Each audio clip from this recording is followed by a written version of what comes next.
Muy buenos días, es un gusto recibirle con las primeras noticias de TV Ciudad en una jornada que se presenta relativamente fresca para hacer verano a esta hora con 19 grados de temperatura. Saludo cordial a quienes nos siguen por Uniradio, la radio de la Universidad de la República, 107.7 de FM, por señal abierta, 6.1 por YouTube y por tvciudad.ui. Vamos a repasar el pronóstico del tiempo para las próximas horas. ¿Qué tenemos para hoy? Bueno, una máxima de 33 grados. Va a subir bastante la temperatura.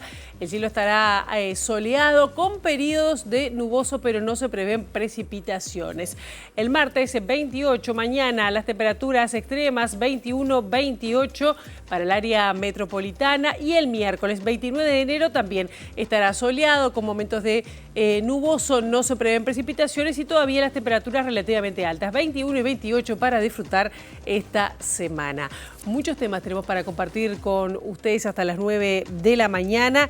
Decirles que, bueno, lo que conmovió el fin de semana y tiene que ver con lo que pasó en el Congo. Ayer se reunió el Consejo de Seguridad de Naciones Unidas, sesionó para analizar lo que está sucediendo en el Congo, ese país africano, luego de los enfrentamientos que terminaron con un soldado muerto, otro herido de gravedad. Hay tres heridos soldados, y el representante uruguayo Carlos Amorín hizo un llamado al diálogo en ese país. Continúa esta semana el trabajo de la transición de gobierno de cara al 1 de marzo. Esta tarde a las 2 de la tarde comienza el pasaje de información en el Ministerio de Ganadería, Agricultura y Pesca. También vamos a hablar de temas políticos porque, sobre el directorio blanco. Alianza País propuso al senador Javier García como nuevo presidente del directorio blanco, y el senador Luis Alberto Heber cuestionó a quienes discuten públicamente sobre el tema. Sí García, sí Delgado, bueno, eso está en etapa de definición. También vamos a hablar del Frente Amplio porque su plenario departamental en Canelones proclamó a Francisco Leñani como candidato único a la Intendencia Canaria por la coalición de izquierda. El intendente de Montevideo y su par de San José celebraron los 100 años del viejo puente sobre el río Santa Lucía, la unión física de dos pueblos que permitió hace un siglo ese cruce por el río Santa Lucía, un río además emblemático que abastece, recordemos, de agua potable a el área metropolitana.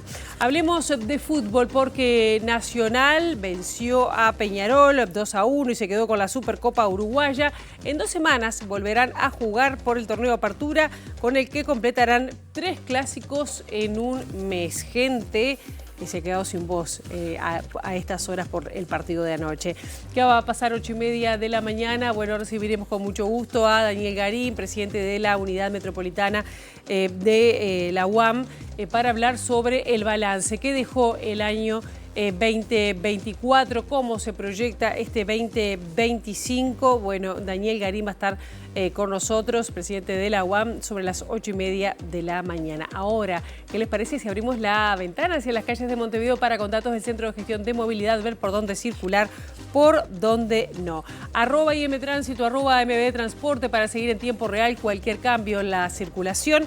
Les adelantamos que Yaro, desde Canelones hasta Maldonado, estará cortado hasta las 5 de la tarde por llenado de hormigón. Arenal Grande, desde Bransen hasta Rivera, el corte será también hasta las 5 de la tarde. Magallanes, entre Canelones y Maldonado, no se va a poder circular hasta las 6 de la tarde. Y José María Montero, desde Luis de la Torre hasta Coronel Mora, también hasta las 5 de la tarde va a estar interrumpido el tránsito. Y como decíamos, el Consejo de Seguridad de Naciones Unidas se reunió este domingo para evaluar la situación de la República Democrática del Congo. El encuentro que estaba previsto para este lunes, pero a pedido de Uruguay, se adelantó tras el enfrentamiento que dejó a 13 soldados internacionales de Naciones Unidas muertos, entre ellos un uruguayo, Rodolfo Álvarez. El embajador de Uruguay ante Naciones Unidas, Carlos Amorín, tomó la palabra a la reunión del Consejo de Seguridad, donde hizo un repaso del ataque que sufrieron los soldados uruguayos. Uruguay lamenta el fallecimiento de un soldado uruguayo y las heridas sufridas por otros 4 en el marco del operativo, dijo el representante uruguayo. Tras esto, recordó que la misión de paz de Uruguay en el Congo desempeña un rol enfocado en el cumplimiento estricto del mandato de la protección de civiles. En MONUSCO, Uruguay desempeña un rol enfocado al cumplimiento estricto del mandato de la protección de civiles. Cabe destacar que las tropas uruguayas no participan en operaciones ofensivas, limitándose exclusivamente a acciones enmarcadas en el mandato de la misión. Y como mencionaba, manteniendo una estricta neutralidad con respecto a los enfrentamientos internos en la República Democrática del Congo. Hacemos un llamado al Consejo de Seguridad y en particular a aquellos miembros con influencia directa en la región a redoblar esfuerzos para alcanzar un cese al fuego inmediato y lograr que las partes involucradas vuelvan a sentarse en la mesa de diálogo. Entendemos imperativo que las negociaciones en los marcos de los procesos de Luanda y Nairobi se fortalezcan y se traduzcan en avances concretos para alcanzar una solución política y sostenible a este conflicto. Como dijimos, un soldado uruguayo muerto, otros 4 heridos dejaron este sábado los enfrentamientos entre las Fuerzas Armadas de la República Democrática del Congo, con apoyo de Naciones Unidas, y el movimiento rebelde 23 de marzo. Miles de personas son desplazadas en medio de la tensión que se vive en ese país africano, que motivó el relevo del personal uruguayo previsto desde este martes, que se haya postergado hasta nuevo aviso. El deceso del soldado primero Rodolfo Álvarez se dio en el marco de los enfrentamientos entre las Fuerzas Armadas del Congo y el grupo rebelde Movimiento 23 de marzo, que también dejó heridos a otros 4 funcionarios. El ejército ya había informado el jueves sobre un panorama complejo en el país africano por la avanzada del 23M, que busca desestabilizar al gobierno y expulsar a la misión de paz de la ONU, a la que ve como una potencia invasora. El 23M surgió a partir de 2010 cuando sus impulsores, ex integrantes del Congreso Nacional para la Defensa del Pueblo, denunciaron que el gobierno no cumplía el acuerdo de paz firmado en 2009, que incluía la incorporación de sus milicianos a las Fuerzas Armadas congoleñas. También se sumaron desertores por las malas condiciones de vida y la corrupción que, según sostienen, dominarían el ejército. Por su parte, las autoridades del Congo, con respaldo de la ONU, aseguran que Ruanda y Uganda apoyan al 23M para poder seguir operando dentro de su territorio, apropiándose de valiosos recursos naturales. El jueves 23, la avanzada del M23 logró tomar la ciudad de Sake, mientras las Fuerzas Armadas del Congo intentaban impedirlo con apoyo de la ONU en las principales rutas de aproximación hacia Goma, cercana a Ruanda y Uganda. Las agencias de noticias aseguran que cientos de civiles y efectivos de otras nacionalidades también fueron heridos, entre ellos 3 guatemaltecos, y que los desplazados se cuentan por miles. En el comunicado de este sábado, el ejército indicó que el batallón Uruguay 4 trabaja para cumplir con el mandato de la ONU, así como para garantizar la evacuación de Goma del personal civil y militar no indispensable. Y el sargento Adrián Fernández, también herido en las últimas horas en el Congo, será intervenido por segunda vez y se encuentra en CTI y en estado grave. La muerte del soldado Álvarez ha generado diferentes reacciones desde el gobierno actual hasta también autoridades que van a entrar a la próxima administración, compañeros de arma, en apoyo además a su familia, lo cual fue destacado en conferencia de prensa por el ministro de Defensa, Armando Castañdebat, y destacó que las misiones de paz son una política de Estado. El ministro dijo que con esta baja ya son 11 las sufridas por las Fuerzas Armadas en el Congo en 23 años de presencia de Uruguay, destacando las palabras que dijo la viuda de Álvarez. El día de hoy nos despertamos con la triste noticia de enfrentamientos en el Congo, que hablaban de la muerte de un efectivo, 4 heridos. Demoramos eso, hoy que corren rápido las noticias, demoramos en hacerlo oficial porque queríamos en primer lugar comunicarnos nosotros personalmente con la familia del fallecido, cosa que se hizo. Hace un rato también pudimos hablar personalmente con el comandante, con la esposa del efectivo, un efectivo que deja una nena de 4 meses y una nena de 4 años. Y la verdad que nos conmovieron las palabras de la mujer cuando dijo: mi marido me dijo que si tengo que morir por el uniforme y por servir a la patria, estoy preparado. Y el comandante del Ejército, Mario Stevenazzi, ratificado en el cargo por el próximo gobierno, detalló cómo fue el ataque mortal en un contexto de apoyo al ejército congolés contra el M23. Stevenazzi dijo que el ataque fue dirigido con la clara intención de matar a un soldado de Naciones Unidas. El día 24, medios de la compañía, del batallón que estaba en el Goma fue dispuesto que avanzaran hacia una geozona general, ahí tiene la distancia de 17 kilómetros de la base, 3,5 kilómetros de la línea de contacto donde estaban peleando, donde estaban combatiendo, tropas del M23 contra tropas del Congo. Se adelantó una compañía mecanizada con 15 vehículos mecanizados y el día de hoy, en este lugar donde está este impacto, fue que se sufrió el impacto directo de un proyectil. Estimamos nosotros que de mortero, estimamos también que fue dirigido, porque el impacto fue certero, arriba del MOUA, con un arma de fuego indirecto. Eso no es normal y no fue casualidad. ¿Qué quiero decir con esto? Que acá hubo una planificación y un golpe a matar a alguien de Naciones Unidas, en este caso a un integrante de nuestro ejército. Y vamos a cambiar de tema y vamos a hablar del proyecto Neptuno, porque el ministro de Ambiente, Robert Bouvier, defendió la firma de la construcción de la planta potabilizadora en Arasatí y aseguró que el memorándum de entendimiento que incluye el documento no es vinculante y que las eventuales modificaciones que se le hicieran podrían requerir nuevas evaluaciones. En cuanto a las críticas por la decisión del gobierno de firmar cuando está al cierre de la administración y con procesos judiciales en curso, Bouvier subrayó que es natural que el gobierno firme al culminar un proceso que impulsó como estrategia frente a la crisis hídrica que se vivió en nuestro país. Esto lleva un proceso, como todo proyecto de esta envergadura, que demora años y que culmina ahora. ¿Culmina justo con el proceso electoral? Sí, termina justo el proceso electoral. Como terminó el proceso Casupá también anteriormente. ¿Ah? Y no llegaron a firmarlo. Pues no llegaron con los tiempos a hacerlo, lo que para ellos era una prioridad. Para nosotros la prioridad fue Arasatí, hicimos el proceso, lo terminamos y lo firmamos. Y no le ocultamos a nadie durante todo este tiempo que esa era la prioridad del gobierno. Hicimos un informe de 120 páginas, que hasta ahora no ha sido cuestionado en lo más mínimo. Entonces digo, ese proceso natural que lleva un proyecto como esto que termina con la firma de contrato. No es nada nuevo, no es nada apurado, no es nada caprichoso.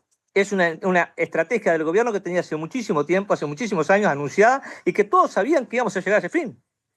Si lo hubiéramos firmado en agosto, ¿pasaría lo mismo? Es simplemente por la fecha que se firma, pero todos sabían que íbamos a firmar. El presidente también ya lo había dicho que íbamos a firmar. Tuvimos que esperar los tiempos necesarios, ¿por qué? Porque dimos las garantías necesarias desde el punto de vista ambiental.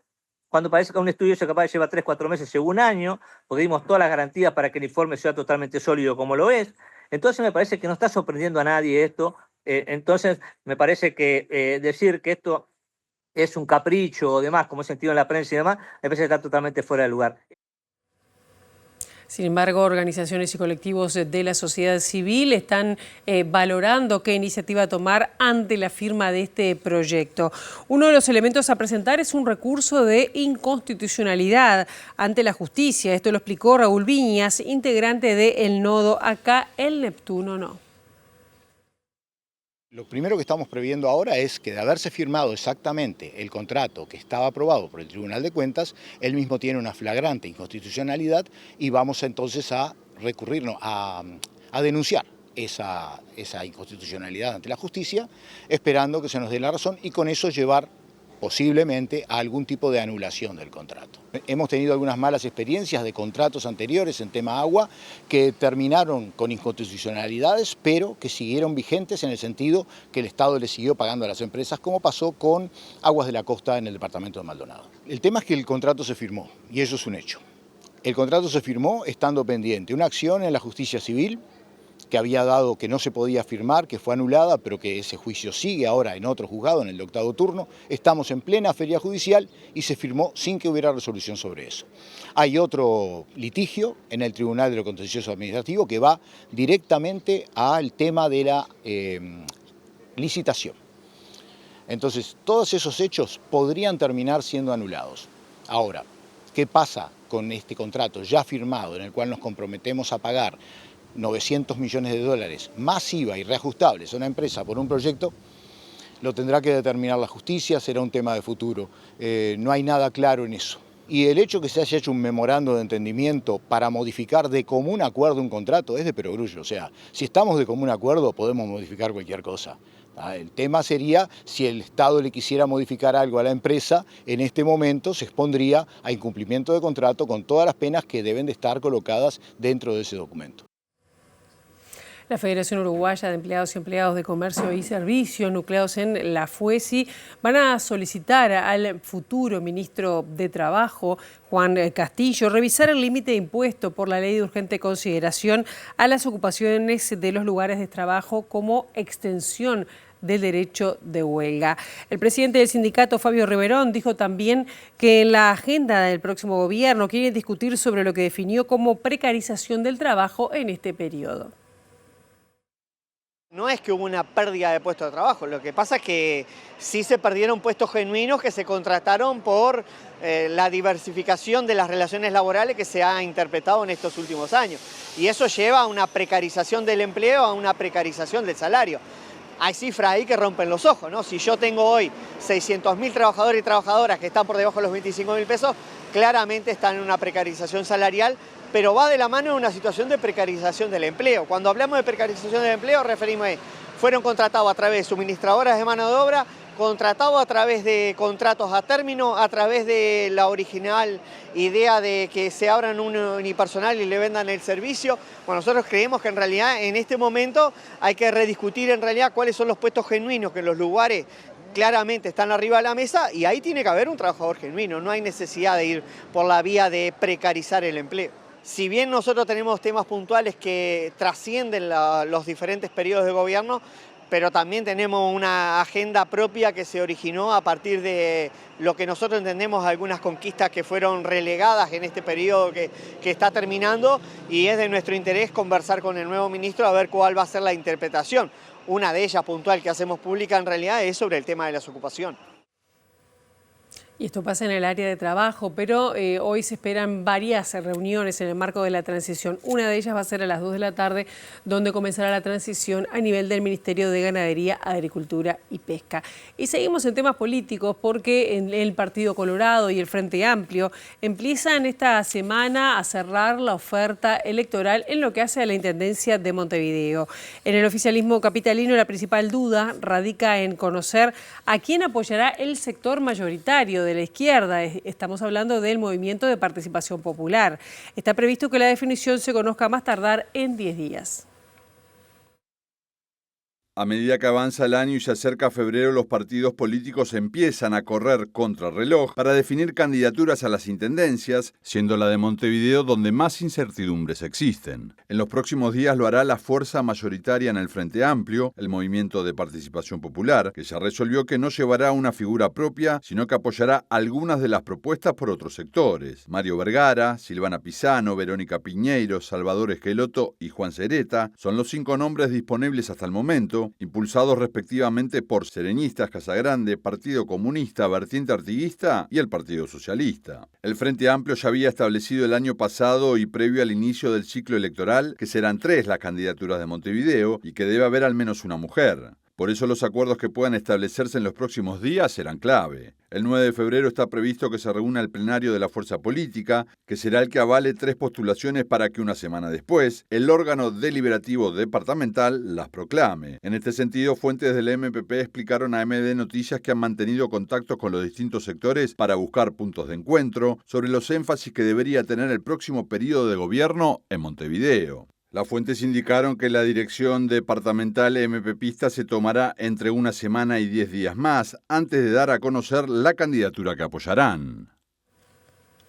Y en este contexto, el precandidato, el postulante por el Partido Socialista a la Intendencia de Montevideo, Juan Cereta, dijo que su candidatura no tiene impedimentos legales y en entrevista con Radio Sarandí consideró que el presidente de la República, Luis Lacalle Pou, no debió haber firmado el contrato por el proyecto Neptuno. También habló sobre la recolección de residuos de Montevideo, opinó que el porcentaje que se recupera es muy bajo y sugirió que los impuestos que se cobran deberían tener en cuenta el nivel de reciclaje de cada hogar. Nueva etapa en la evolución de la recolección de residuos sólidos en Montevideo. Nosotros estamos generando alrededor de 430 kilogramos per cápita por año de residuos sólidos en Montevideo, lo cual no es un volumen, digamos, estratosférico por el nivel de consumo. Estados Unidos está por encima de los 1.200 kilogramos per cápita y bueno, y los países desarrollados como Dinamarca, otros de Europa andan por el entorno de los 700, 800 kilos. Quiere decir que en la generación de residuos sólidos, si bien tenemos que preocuparnos en generar menos residuos, porque generar menos residuos es la solución más barata, creo que hay que modificar o evolucionar en el modelo de recolección y de tratamiento. Sí está claro que el reciclaje de los residuos nuestros es muy pobre. Ha sido históricamente de Montevideo siempre muy pobre. Fíjate tú que Corea del Sur, que es un país en este sentido modelo, Corea del Sur está manejando, con el nivel de consumo que tiene Corea, está manejando la generación de más o menos 400 kilos per cápita, lo mismo que genera más o menos Montevideo. Pero ellos están en el entorno de un 65% de reciclaje de los residuos, y cuando hablamos de residuos sólidos orgánicos, casi el 95% se logra reciclar. Creo que en eso tenemos mucho para aprender, mucho para mejorar. Y el intendente de Montevideo, Mauricio Zunino, integrante del Partido Socialista, que además había sido manejado, una de las posibilidades que la fuerza, su sector político lo había manejado para ser uno de los posibles postulantes, habló sobre la candidatura de Sereta. Creo que todos los precandidatos y precandidatas presentadas tienen cualidades para poder desenvolverse bien en la función y van a sumar a lo que tiene que ver con la campaña para que el Frente Amplio vuelva a ser gobierno en Montevideo.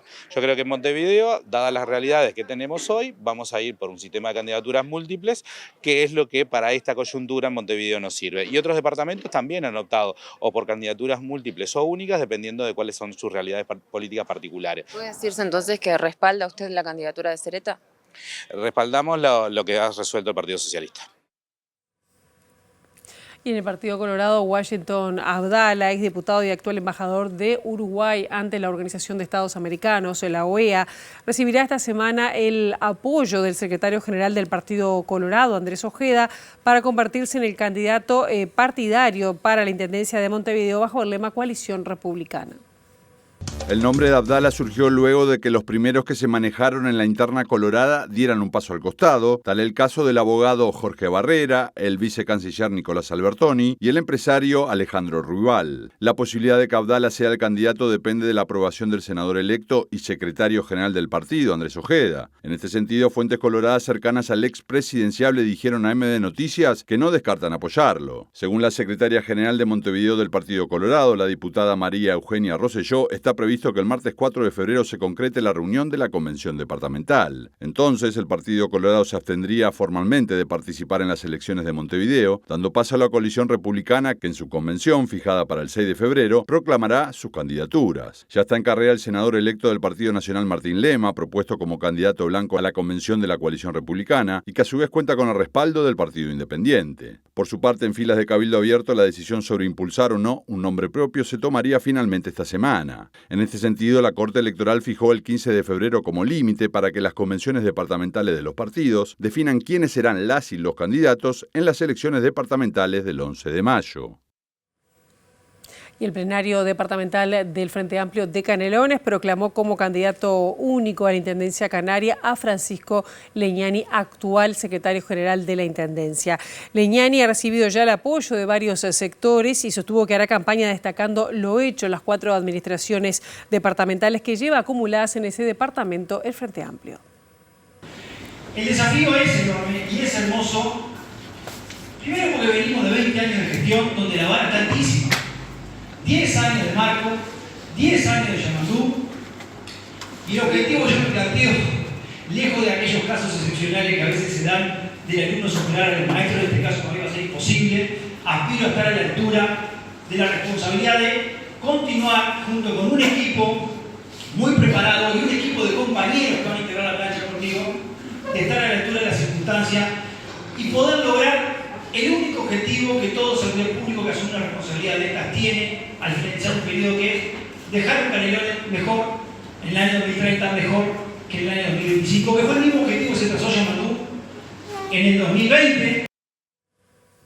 En el Partido Nacional, el senador Luis Alberto Heber dijo que en marzo debería estar ya funcionando con las nuevas autoridades el directorio del Partido Nacional y no esperar a los resultados de las elecciones de mayo. Lo hizo este sábado en el encuentro anual del herrerismo, donde cuestionó que se discuta públicamente quién debe encabezar el directorio. Recordemos que su nombre, junto al de Álvaro Delgado, Javier García y Beatriz Argimón, es uno de los que suena para eventualmente ocupar la presidencia del directorio blanco. Ya sea dentro del partido, bajar la pelota. No creo que sea buena cosa que en el partido estemos discutiendo públicamente de quién va a ser el presidente del directorio. Nos parece más lógico que hablemos de para qué partido precisamos, qué es lo que tenemos que cambiar, qué es lo que tenemos que mejorar, o sea, el para qué, mucho más que quién va a ser el candidato o eventualmente el presidente del directorio. Yo me he llamado silencio, no me gusta estar manejando nombres y cuestionando nombres en forma pública. Todos los blancos, todos los compañeros son importantes. El que salga electo presidente del directorio se va a tener que dedicar al partido y por lo tanto debe tener el apoyo de antemano. Entonces no le hace bien al Partido Nacional tener estas discusiones públicas. Ya pasamos por 2 elecciones en octubre y en el balotaje sin reflejar en el directorio esa representación que salió de las urnas. Me parece equivocado esperar a mayo. Me parece importante que el partido en marzo tenga ya un nuevo directorio, incluso para dar el apoyo que es necesario tener a la elección municipal en todos los departamentos. Y sobre la presidencia del directorio del Partido Nacional también se expresó el sector Alianza País, que formalizó el nombre del senador Javier García para ocupar ese rol durante el próximo quinquenio. Así que es una información que todavía se está dirimiendo quién va a ocupar la presidencia del directorio blanco. Y vamos con noticias del fútbol, porque Nacional, bueno, continuó con su buena racha y goleó 2-1 a Peñarol. Vamos a decir, se llevó la tercera Supercopa Uruguaya al ganarle en el Estadio Centenario a los aurinegros con goles de Nicolás López y Jeremías Recoba, mientras que Diego García descontó para los aurinegros.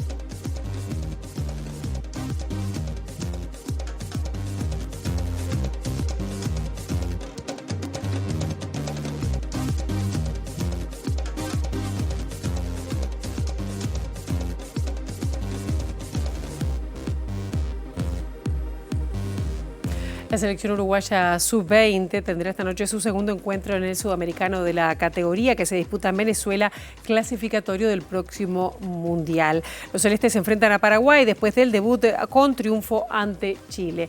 Nosotros hacemos una brevísima pausa. A la vuelta vamos a estar recibiendo a Daniel Garín, presidente de la Unidad Agroalimentaria Metropolitana. Ya venimos.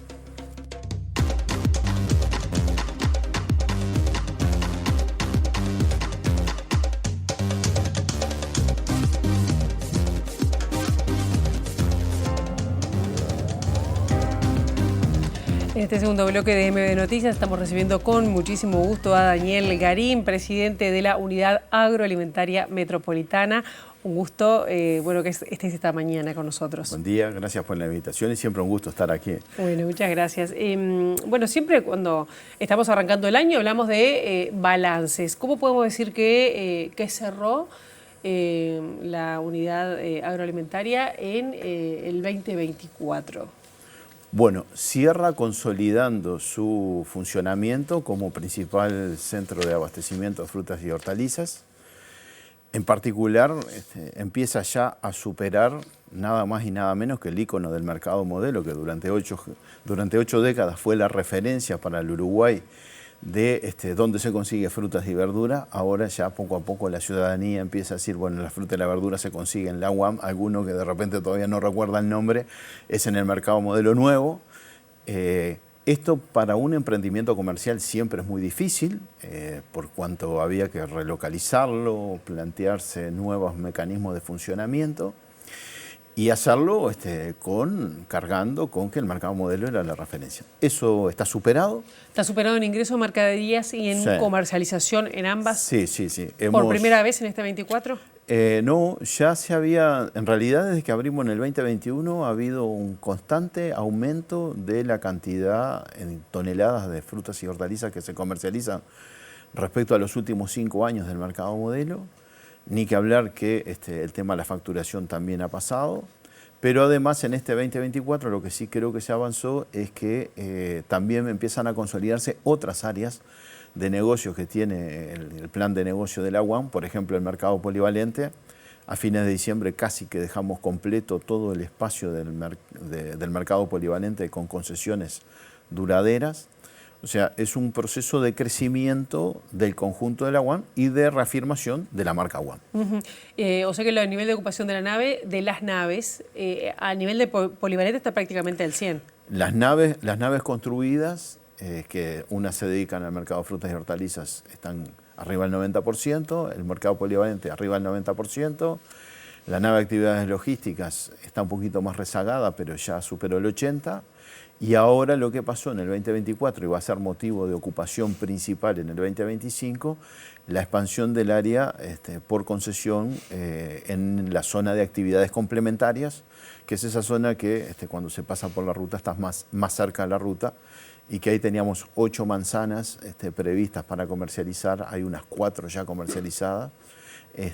Y que en el correr del año va a haber casi una quinta, además de comercializada, ya operativa. Claro, el año pasado cuando estuviste acá también en MB Noticias decías que estaba un 40% avanzada esa área que era como el gran proyecto del 24. ¿Y a cuánto se logró?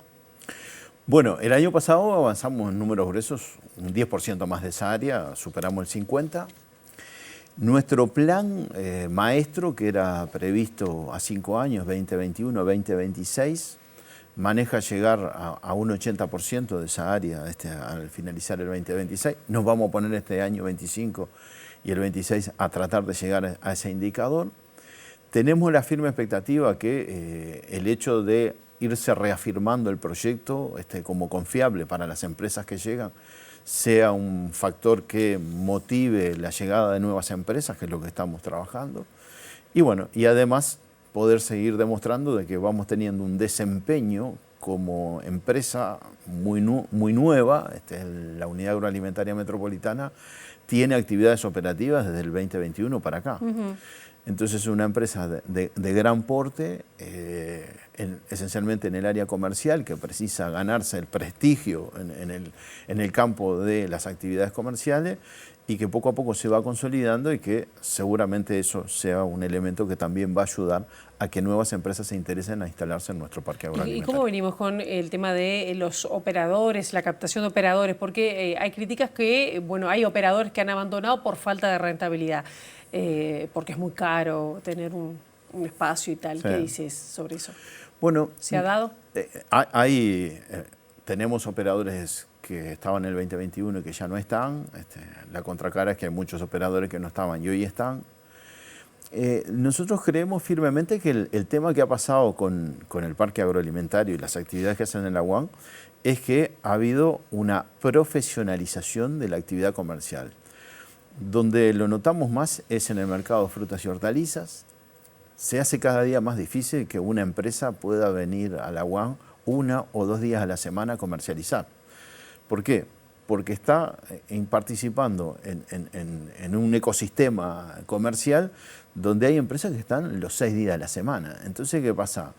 Los clientes de la UAM, que adquieren sus productos con esas empresas que son las ofertantes, es bien diferente cuando llegan cualquier día de la semana y tienen sus proveedores de confianza, o cuando quieren optar por alguna empresa que está 1 o 2 días a la semana. Entonces eso ha hecho un cambio en la dinámica del funcionamiento de la UAM que algunas empresas que tenían actividades unos pocos días a la semana se le ha hecho difícil permanecer. No es que se han perdido los negocios medido como UAM, no han desaparecido de la UAM, se han dirigido o conducido a otras empresas que están en forma más permanente y que brindan servicios más completos, no solo en el de comercialización, sino el de logística. Ha pasado que muchas empresas ya empiezan a brindar algunos servicios de logística a sus compradores cargándoles la mercadería en sus vehículos. Bueno, hay un conjunto de profesionalización del servicio que ha determinado eso. ¿Son más grandes, digamos, el tipo de empresas que quedó? Empieza a haber una tendencia a que hayan empresas más grandes y con servicios más modernos, como las que empiezan a visualizarse con más perspectiva de continuidad en la permanencia dentro de la UAM. ¿Y cómo se explica el elevado precio que se paga por algunos de los locales de frutas y hortalizas en las licitaciones que habitualmente se hacen en la UAM? Bueno, el tema que también ha sucedido, esta propia dinámica después impacta en el piso, que es lo que nosotros llamamos lo que se paga por metro cuadrado comercial. Quien amortiza, nosotros las concesiones nuestras son permanentes, o sea, uno paga una mensualidad por el uso en la concesión. Cambia notoriamente si uno amortiza esa tarifa mensual trabajando 2 días a la semana o trabajando 6 días a la semana. Esto lo que ha determinado es que en la medida de que algunos han mantenido muy poca actividad, claramente para esas empresas resulta más onerosa que para la misma empresa que paga más o menos el mismo porte de dinero por metro cuadrado y utiliza 2 o 3 veces más el espacio. Entonces ahí hay un tema que nosotros creemos que claramente es de ajuste que se ha estado dando, de modernización y que va a traer una nueva estabilidad.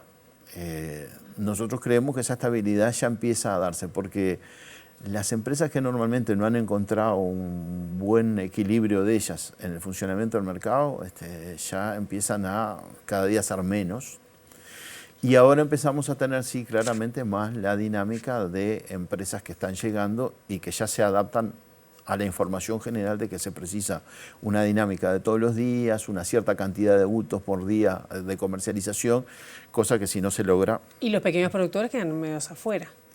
Los pequeños productores han habido diferentes soluciones. Que en Montevideo son muchos también, ¿no? Sí, a ver, nosotros en realidad ya cuando nos mudamos, solo una tercera parte de las empresas que hay en la UAM son productores. Esto es importante remarcarlo, lo insistimos muchas veces cuando nos entrevistan, la UAM es una plaza de comercialización, entonces lo que predominan son empresas comerciales. Los productores que van a la UAM a comercializar su producción son el 30% de las empresas, o sea que las 2/3 partes de las empresas son comerciales, y las empresas de productores no llegan a comercializar el 20% del volumen que se comercializa en la UAM. O sea, los productores cada vez se han ido achicando más su presencia como productores, ya lo habían achicado en el mercado modelo, ahora se consolida en la UAM. No obstante eso, hay aparición de soluciones, empiezan a haber cooperativas de productores que contratan espacios, le están yendo bien, todavía las experiencias son incipientes. Los productores también están buscando soluciones para adecuarse al nuevo sistema. Me quedan 2 minutos, pero son preguntas que no son fáciles, ¿no? Pero en agosto del 2024 cambió por una nueva ley el tema de la gobernanza, desplazando de alguna manera a la Intendencia de Montevideo, ¿no? Bien breve, ¿en qué ha cambiado esto? ¿Qué impacto ha tenido? Bueno, quedó restringida que la Intendencia solo tiene un voto en el directorio y un voto en la mesa ejecutiva, claramente quedan en minoría.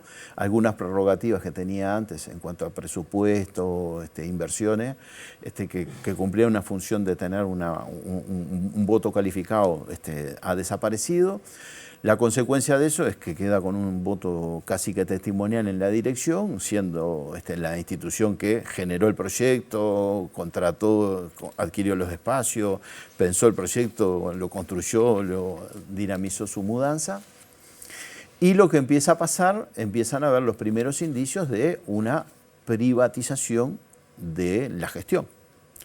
por cuanto en los ámbitos de dirección, a la Intendencia haber perdido sus prerrogativas, quedar con un voto testimonial, el sector privado pasa a tener mayoría en la toma de decisiones de la empresa, y lo que ha estado sucediendo, empiezan a darse los primeros síntomas de privatización de la gestión. Y hablando de financiamiento, que es otro de los temas, cuando estuviste hace un año hablábamos del financiamiento que se requería porque se estaba enlenteciendo, ¿no?, la posibilidad de repago de las deudas que se había tomado. ¿Cómo ha afectado eso la contratación de un nuevo fideicomiso que en ese momento se estaba por discutir en la Junta Departamental, con garantía de la Intendencia, además? Sí. Bueno, ahí ¿En qué quedó? Ahí han pasado dos cosas. Lo primero que es importante transmitir es que aquella gestión que tú bien mencionas, estuvimos hace un año aquí comentándola, era esencialmente para bajar la presión del mes a mes que tiene la UAN entre sus obligaciones económicas y financieras. Se estaba buscando un alivio en las obligaciones financieras para que el proyecto no estuviera tan apretado en su funcionamiento. Transcurrido un año, seguimos teniendo la presión financiera que precedía y estamos totalmente al día. Y en cuanto a la gestión que hizo la Intendencia de ofrecer una garantía adicional para aliviar esa presión financiera, la Intendencia la gestionó, la consiguió, la puso a disposición de la UAM. No obstante, en agosto del 2024 hubo una modificación de la ley, con esto que recién comentábamos, que la Intendencia quedó, siendo la principal acreedora, quedó con un voto testimonial en los ámbitos de dirección, por lo cual la Intendencia revió su posición y planteó la garantía adicional en estas condiciones no funciona, y empezó a trabajar con el organismo financiador, que es el Banco República y Rafisa, en la búsqueda de soluciones alternativas que en estos mismos momentos se sigue trabajando, buscando claramente conseguir un respaldo a la UAN, de manera tal de que la UAN no esté tan apretada económicamente y financieramente, que lo tenemos que resolver aún, y que todavía no ha aparecido una solución posterior a la garantía adicional, que como te decía, fue retirada una vez que se cambió la gobernanza en agosto del año pasado. La última, la expectativa, ¿hay expectativa que con el cambio de gobierno pueda haber un cambio o a nivel de la gobernanza o a nivel de la situación dentro de la UAM? Sí, tenemos una fuerte expectativa. Recordemos que buena parte de los problemas de la UAN, especialmente más los estratégicos y los de definiciones de mediano y largo plazo, han estado pautados en estos últimos 4 años en un conflicto abierto entre el Gobierno Nacional y la Intendencia de Montevideo. Tenemos la firme expectativa de que el cambio de gobierno traiga un poco más de alivio a esa situación de confrontación, y trayendo alivio, la empresa UAN, que es una entidad autónoma, se encuentre con un escenario un poco más propicio para poder seguir transitando sus caminos de crecimiento y desarrollo, de manera tal de que ese proyecto de futuro se haga realidad. Daniel Garín, muchísimas gracias. Como Espero siempre, que antes de un año vuelva. Bueno, estamos a las órdenes cuando usted lo decida. Gracias. A ustedes. Nosotros ahora nos vamos a exteriores de la mano de nuestra compañera Juliana Perdomo, retornando de su licencia. Juliana, buenos días, ¿cómo estás? Gracias, Pilar. Buen comienzo de semana para todos. Un placer reintegrarme después de varios días. Comentarles que hoy los convoco desde las afueras del Banco Central del Uruguay para hablar de la situación de la empresa Conexión Ganadera, porque se fijó una importante reunión para la jornada de mañana que se va a realizar a la hora 18 con los accionistas damnificados en busca de encontrar soluciones ante la falta de pagos y la polémica que se desató en las últimas semanas con esta empresa.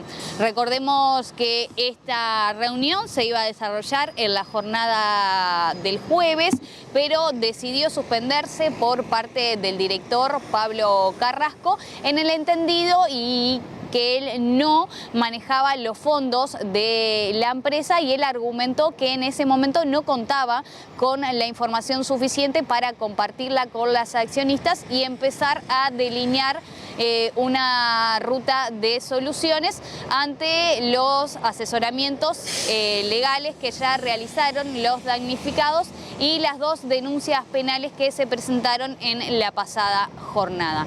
En las últimas horas sobre este tema se volvió a pronunciar el presidente electo, que ya lo había hecho en rueda de prensa, esta vez mediante su cuenta de X, y dijo que si bien la situación financiera de la empresa está en manos de la justicia, él va a trabajar en esta situación para que no se vuelva a repetir, entendiendo que son ahorros y también inversiones durante muchos años por parte de los trabajadores uruguayos. También recordemos, Pilar, que tras conocerse esta situación hubo muchos asesoramientos por parte de los damnificados. Hablamos de unas 4.200 personas que buscaron este asesoramiento legal y les vuelvo a reiterar que tanto el jueves como el viernes los abogados de estos damnificados presentaron 2 denuncias penales ante la justicia que ya empezaron a recorrer este camino legal. Así que quedamos expectantes de lo que pueda suceder en la jornada de mañana y siguiendo el tema con esta reunión que va a estar llevando adelante el director de la empresa Conexión Ganadera, Pablo Carrasco, con los damnificados, que se va a estar llevando adelante mediante streaming a las 18 horas de este martes. Bien, muchísimas gracias, Juliana, por esta información. Veremos si finalmente se concreta esta reunión de mañana, ya que la anterior había quedado en suspenso. Seguimos con otros temas porque las intendencias de San José y de Montevideo realizaron en conjunto un homenaje a los 100 años de la inauguración del puente de la Barra del río Santa Lucía, la obra que une la localidad capitalina de Santiago Vázquez con la josefina Ciudad del Plata. Fue destacada como un hito de unión social y cultural por parte de las autoridades departamentales. Sin lugar a dudas, el puente escribió todas las páginas siguientes de la historia, todas. Y no solo representa esa unión entre Montevideo y San José, que somos los departamentos más cercanos, conlleva un movimiento casi diario de vecinos de más al norte del país y ha llevado el puente de la mano a las diferentes comunidades hacia un futuro más cierto, más posible, más cercano. Y también la posibilidad de conectar y empezar a intercambiar. Y creo que también es un debe, y lo planteo como cuestión para la agenda política que viene, de profundizar los lazos en materia de generación de áreas metropolitanas. Nosotros hemos trabajado muy bien con la intendenta Ana, también con Marcelo y con Yamandú en su momento, tratando de elaborar una agenda que efectivamente no nos separe en términos de ahí, sino que empiece a unir esos temas que involucran a nuestras ciudades de cercanía, que involucran a ver cómo complementamos servicios, a ver cómo complementamos acciones.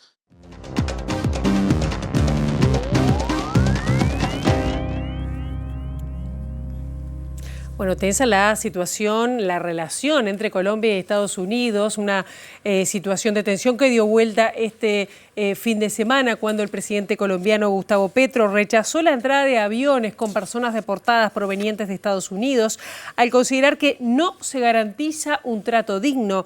Y el presidente Donald Trump respondió con una imposición de aranceles del 25% a productos colombianos, además de sanciones diplomáticas. Las relaciones entre Colombia y Estados Unidos experimentaron un inesperado giro luego de que el presidente colombiano Gustavo Petro rechazara la entrada de aviones con deportados desde Estados Unidos al considerar que no se garantizaba un trato digno. El mandatario Donald Trump reaccionó con la imposición de aranceles del 25% a los productos colombianos y otras sanciones diplomáticas. En respuesta, Petro anunció también aranceles del 25% para las importaciones estadounidenses y pidió ayuda a la comunidad de estados latinoamericanos y del Caribe CELAC para abordar la crisis migratoria. Minutos más tarde, Estados Unidos suspendió la emisión de visas en su consulado en Bogotá. La postura de Petro generó una rápida reacción a nivel regional. El secretario de Estado norteamericano Marco Rubio criticó la decisión de Petro y defendió que el presidente colombiano había autorizado los vuelos, pero se retractó cuando los aviones ya estaban en el aire. En Honduras, la presidenta y titular pro tempore de la CELAC, Xiomara Castro, convocó a una reunión urgente de jefes de Estado para el 30 de enero con el fin de abordar la crisis. Petro confirmó su participación en la cumbre. En Brasil, el Ministerio de Relaciones Exteriores condenó lo que llamó un trato degradante hacia los ciudadanos brasileños deportados en un vuelo reciente desde Estados Unidos. Según el gobierno brasileño, los deportados llegaron esposados, lo cual viola los acuerdos bilaterales entre ambas naciones. Mientras tanto, Nicolás Maduro y Evo Morales expresaron su apoyo a Petro. El líder chavista ofreció la experiencia y fuerza del pueblo venezolano para enfrentar la crisis y el expresidente boliviano manifestó su solidaridad ante lo que consideró amenazas de Trump en contra del gobierno y el pueblo de Colombia. El canciller cubano Bruno Rodríguez tildó de inaceptable, violenta e indiscriminada la campaña de deportaciones de inmigrantes irregulares iniciada en Estados Unidos. Y figuras políticas de Colombia no tardaron en reaccionar. El expresidente Iván Duque criticó las decisiones de Petro, que tildó como un acto de tremenda irresponsabilidad, mientras que el expresidente colombiano y Premio Nobel de Paz Juan Manuel Santos hizo un llamado a la moderación y al diálogo. En tanto, el gobierno colombiano más tarde dio por superado este domingo el impasse que provocó una crisis diplomática con Estados Unidos, causado, como decíamos, por la decisión del presidente Gustavo Petro de no permitir el ingreso de 2 aviones con ciudadanos deportados de Estados Unidos, mientras esas personas no reciban un trato digno. El gobierno de Colombia informa que hemos superado el impasse con el gobierno de los Estados Unidos.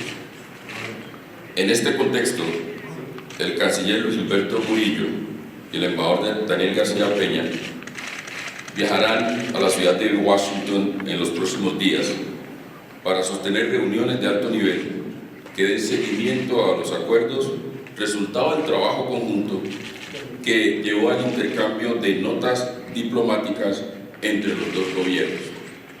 Seguiremos recibiendo a los colombianos y a las colombianas que retornen en condición de deportados. Bien, hasta aquí llegamos con esta primera edición. Ahora quedan en compañía de Ciudad Viva. La actualización informativa será a las 13, a las 18:55, y nosotros volvemos con las noticias a partir de mañana bien tempranito a las 8 en punto. Hoy vuelven a encontrarse con Rosina Mayarini al mediodía. Pasen ustedes muy bien.